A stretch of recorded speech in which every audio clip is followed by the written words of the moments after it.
C'est tout ce que j'aime, ça. C'est quoi les caractéristiques de l'asperge landaise? Robuste, jeune. Parce que je suis landais, c'est pas une... Oui, bah on a bien compris, ouais. Et on a une belle salade de riz printanière. Franchement, c'est pas compliqué à faire ça. C'est vraiment bon. Oh, mais Tu veux dis donc, goûter, Arthur? c'est la première fois que tu me dis que je fais une recette de bonne. Ça va pas ou quoi? Il est malade, lui. Julien, Oui. je t'ai lancé un petit challenge. Ouais, J'ai ces deux choses-là. j'accepte. Voilà. Faut faire quoi avec? Bah, une recette avec une asperge blanche, Ouais. une recette avec une asperge verte. On peut. Ça te va? On peut même mélanger les deux si tu veux. Asperge blanche des Landes, on va faire une recette peu commune, mais hyper facile. On va faire un gazpacho d'asperges blanches. On jette tout dans un mixeur, on mixe avec plein d'ingrédients et on a une soupe très froide, très fraîche pour tout l'été et le printemps. Je vais juste récupérer le bout des têtes comme ça, mais que je vais garder pour les faire accrues, donc avec juste un peu de jus de citron et du sel. L'asperge c'est un peu filandreux. On va la mixer et on va pas passer au chinoétamine, donc on va tailler des rondelles pas trop épaisses, comme ça on casse les fibres et ensuite on va tout mélanger pour mixer avec soit un blender, soit un Thermomix ou soit un pied mixeur tout simplement. Dans tout le nord des Landes, je ne sais pas si tout le monde le sait, mais il y a beaucoup de sable, c'est pour ça qu'il y a eu beaucoup de pins de plantés, parce que c'était des marécages. Donc c'est une terre noire et sableuse et l'asperge ça pousse dans une terre noire et sableuse et pas dans de l'argile, sinon ça resterait sous terre. Donc on plante les asperges, on fait des buttes de sable et après il y a l'asperge qui sort et dès qu'elle met la pointe au jour, donc dès que la terre est craquelée, hop, on plante comme un grand couteau comme ça et on va les récolter sous la terre. Une poignée d'amandes, un bout de chou-fleur, un oignon vert, une gousse d'ail, du pain, de l'huile d'olive. Ah ouais, YOLO. Et là, on va faire jus de citron pour apporter de l'acidité évidemment, comme dans un gazpacho. Un petit peu de sel, l'huile d'olive on y va avec parcimonie comme tu as bien pu le voir. Ouais, je vois ça, ouais. Et le lait d'amande. Et tout ça, on va le passer au Thermomix.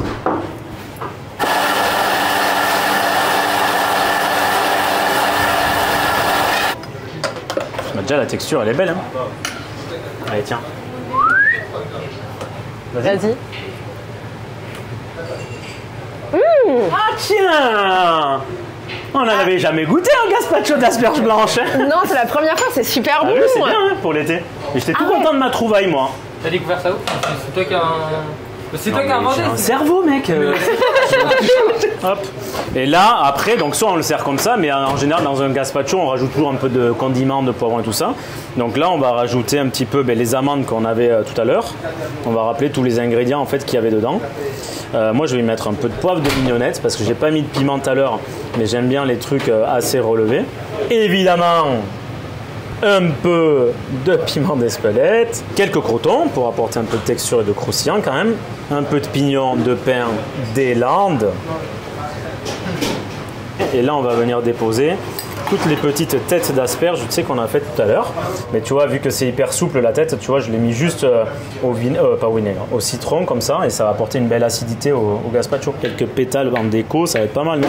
Et oui, l'asperge, c'est pour ça qu'on les adore tous autant, c'est que c'est hyper saisonnier.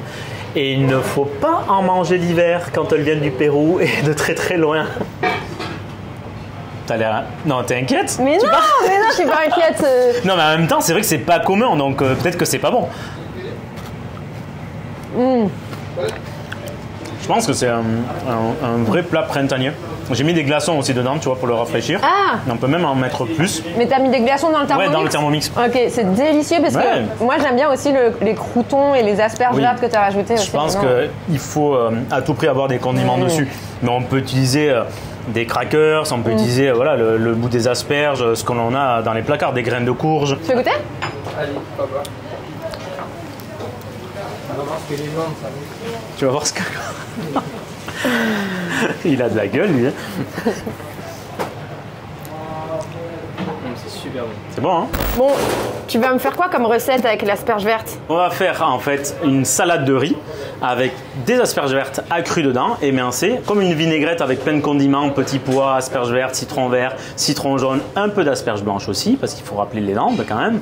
Et on va mettre ça dans un riz tiède à sushi. On mélange avec du vinaigre de riz et de l'huile d'olive et ça nous donne une belle salade de riz pour le printemps. J'ai lavé le riz à sushi dans de l'eau tiède et maintenant on va le mettre à cuire dans la cocotte. Maintenant qu'il est parti pour 15 minutes de cuisson, cuisson, on va s'occuper de tous les légumes. Donc je récupère les têtes d'asperges.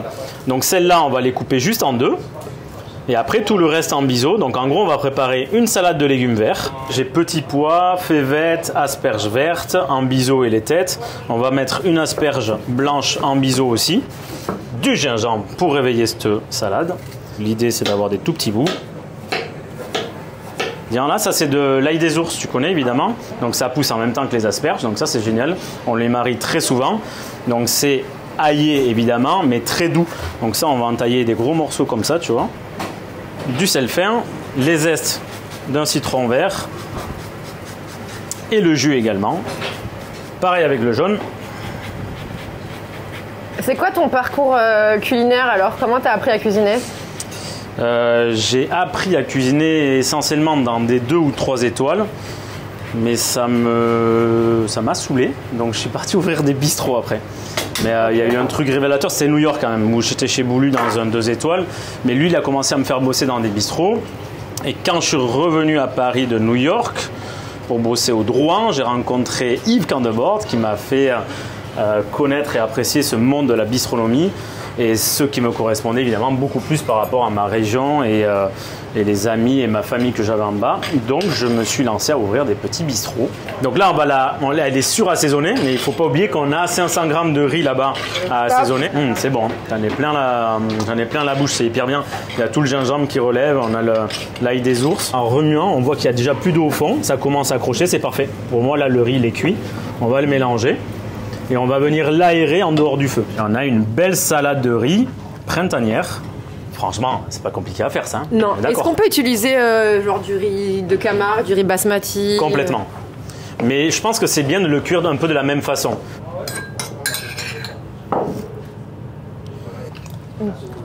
Mais je pense que c'est bien de le manger tiède. Mais ça, tu le gardes dans une boîte, comme je disais, pour un pique-nique. Ça marche aussi complètement. Trop bien ces 2 recettes là. Bah, écoute, elles sont venues comme ça. Hein. Nickel. C'est une fin de tournage. Eh bien, merci. Hein.